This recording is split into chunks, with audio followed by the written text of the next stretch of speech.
আসসালামু আলাইকুম ওয়া রাহমাতুল্লাহি ওয়া বারাকাতুহু। বিসমিল্লাহির রহমানির রহিম। মানুষের প্রকৃত শব্দ বোঝার জন্য বাহ্যিক চেহারা বা কথাবার্তার উপর ভিত্তি করে সিদ্ধান্ত নেওয়া কতটা বিভ্রান্তিকর হতে পারে তা আমরা প্রায়শই উপলব্ধি করি না। বাহ্যিক আচরণ অনেক সময় প্রতারণামূলক হতে পারে, কিন্তু অন্তরের সত্য কখনো মিথ্যে বলে না। এই পর্বে আমরা বাহ্যিক ও অভ্যন্তরীণ পার্থক্য বিশ্লেষণ করব এবং কেন মানুষকে তাদের চেহারা বা কথাবার্তার ভিত্তিতে বিচার করা উচিত নয়, তা বাস্তব উদাহরণ ও প্রাসঙ্গিক গল্পের মাধ্যমে তুলে ধরব। বাহ্যিক আচরণ বনাম অন্তর্দৃষ্টি। অনেক সময় আমরা এমন ব্যক্তিদের দেখি যাদের পোশাক আশাক অত্যন্ত মার্জিত, মুখে মধুর ভাষা, কিন্তু তাদের অন্তর কলুষিত। অন্যদিকে কিছু মানুষ আছেন যাদের চেহারা সাধারণ, কথাবার্তা রুক্ষ, কিন্তু অন্তর পূর্ণ পবিত্রতা ও মানবিক গুণে। উদাহরণস্বরূপ,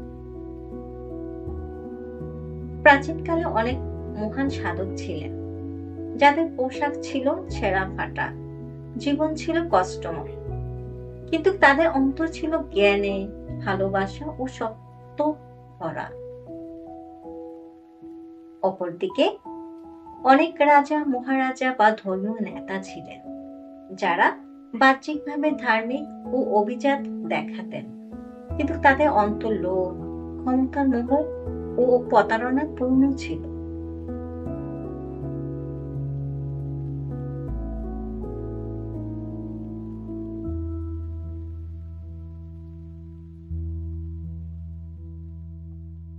কোরআন, হাদিস, গীতা, বাইবেল এবং অন্যান্য ধর্মগ্রন্থেও বলা হয়েছে যে মানুষকে তার কর্ম ও অন্তরের বিশুদ্ধতার ভিত্তিতে বিচার করা উচিত, বাহ্যিকতা দিয়ে নয়। চেহারা প্রতারণামূলক হতে পারে। এক ব্যক্তি অনেক সুন্দর পোশাক পরে, সুগন্ধি ব্যবহার করে, চমৎকার কথাবার্তা বলে, কিন্তু তার মন দুর্নীতিপূর্ণ হতে পারে। অন্যদিকে এক দরিদ্র ব্যক্তি যার চেহারা ও পোশাক খুব সাধারণ, সে হয়তো পরোপকারী, ন্যায়পরায়ণ ও ধার্মিক। কথা বলা আর সত্যিকারের ভালো মানুষ হওয়া এক নয়। অনেক সময় আমরা এমন মানুষ দেখি যারা খুব সুন্দর ভাষায় কথা বলে, কিন্তু বাস্তবে তাদের কাজ নিষ্ঠুর ও স্বার্থপর।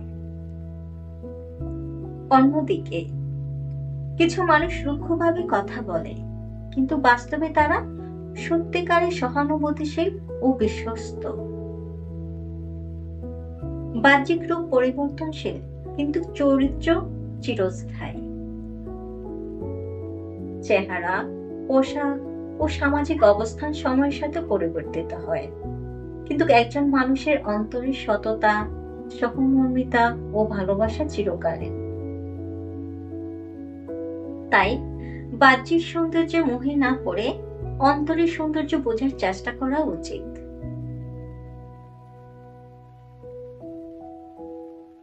বাস্তব জীবনের উদাহরণ। উদাহরণ 1, হযরত মুসা আলাইহিস সালাম ও দরবেশের গল্প। একবার হযরত মুসা আলাইহিস সালাম এক দরবেশকে দেখতে পেলেন যার চেহারা ও পোশাক খুবই অমার্জিত ছিল, কিন্তু আল্লাহ তাকে জানালেন এই দরবেশ একজন খাঁটি ঈমানদার। মানুষ তাকে অবহেলা করে কারণ তার বাহ্যিক রূপ দেখে বিচার করে, অথচ আল্লাহ অন্তরের অবস্থা দেখেন। উদাহরণ 2, শেখ সাদী দরবারে ধনী ও দরিদ্রের বিচার।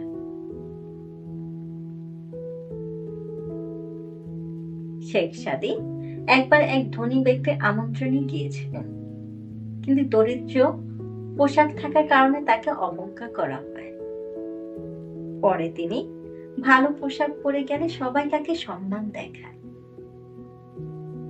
তখন তিনি নিজের খাবার জামার মধ্যে ঢুকিয়ে বললেন, তোমরা আমাকে নয়, আমার পোশাককেই সম্মান দিচ্ছ। উদাহরণ ৩, একজন সাধারণ রিক্সা চালকের সততা।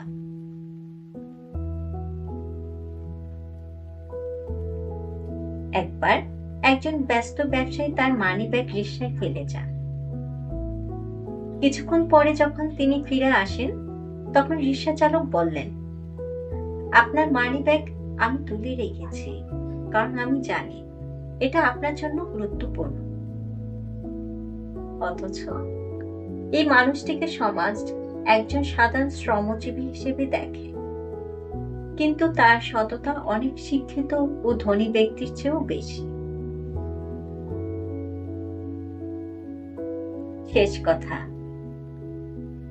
মানুষকে বাহ্যিক চেহারা বা কথাবার্তার উপর ভিত্তি করে বিচার করা উচিত নয়। আমাদের উচিত অন্তরের সৌন্দর্য বোঝা এবং সত্যিকারের গুণাবলী মূল্যায়ন করা।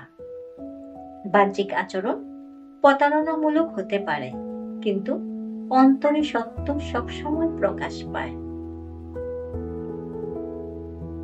বিশেষ কিছু বার্তা: বাহ্যিক রূপ বদলায়, কিন্তু চরিত্র চিরস্থায়ী।